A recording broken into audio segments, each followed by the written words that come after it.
Hi everybody. I wanted to start by talking about Bakasana from the very beginning. So if you're new to this practice, where do you start? How do you start?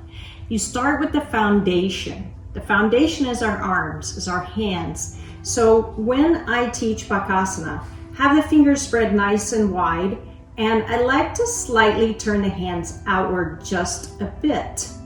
When the hands come down into the earth, the way that you can measure is the same way that you measure doing a headstand or something of that nature. You can measure out, grabbing both elbows, keep the elbows where they are, place the hands out forward, and then you could just slide the hands back where those shoulders were. Spread the fingers, grip the floor with the fingers, and turn the eye of the elbow forward. Next, we want to talk about entering the pose. So once we get all of that set, we may be up high onto our tippy toes, if that's possible. You may be here. It doesn't really matter where your flexibility is or where you're starting. You don't have to be as condensed as I am. You can come in from many different ways, many different body types. But what you want to do is think of rounding the spine, elbows drawing forward, rounding the spine, and sort of hollowing out the heart center. Then you want to pull the bottom up towards the sky, bend through the elbows, place the knees as high as you can toward the shoulders. Get that connection with the shin or this lower part of the knee or whatever touches your tricep. Get that connection. It may not look exactly like mine. It's still just fine. Then you want to keep the gaze forward and start to lean forward. And feel how it feels to have the spine rounded, balancing the shins onto the triceps. Most of the weight you'll feel is in the heel of the hand. So I'm going to need to scoot back just a bit so that I don't hit that window. So pull the knees up high again, spread round the spine, gaze is steady, inhaling and exhale. See if you can lean forward. Lean forward.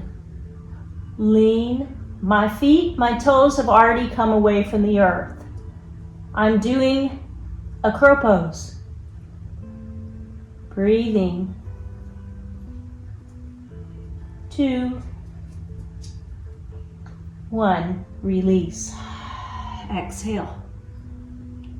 Very nice. Let's try that again. Bottom lifts. Knees, lower parts of knees connects to the triceps. Inhale. Gripping into the earth. Gaze steady. Lean forward, lean forward, lean forward. Feet are lifted. And release. Exhale. So I'm going to add on just a little bit. Bottom lifts, spine is rounded, tailbones reaching for the navel.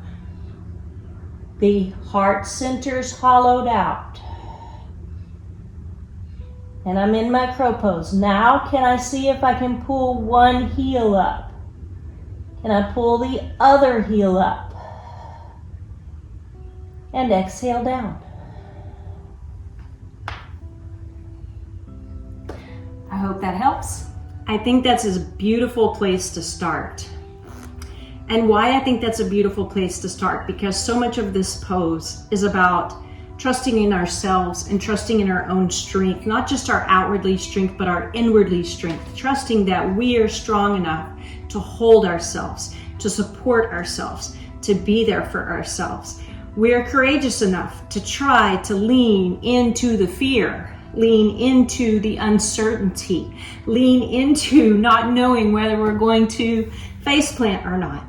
But if you use the breath, inhaling, and allow the exhale to take you deeper into the pose, and move ever so slowly, letting the feet naturally lift away from the floor rather than you trying to create such a shape as a crow pose. Let the body naturally flow into it, just the way that nature flows, just the way that water flows. We're just going right into this beautiful Bakasana crow pose. I hope that this helps. And part of the most sacred part of this journey is in finding our own way. There's so many videos available to all of us these days. We're inundated with information. But it helps when we can just get on our mat and try and see what works for us and explore and be curious and remain curious as to how it may all unfold and what we're going to learn along the way, not only physically, but mentally, emotionally, and spiritually about ourselves. Thank you so much for being here. You're awesome.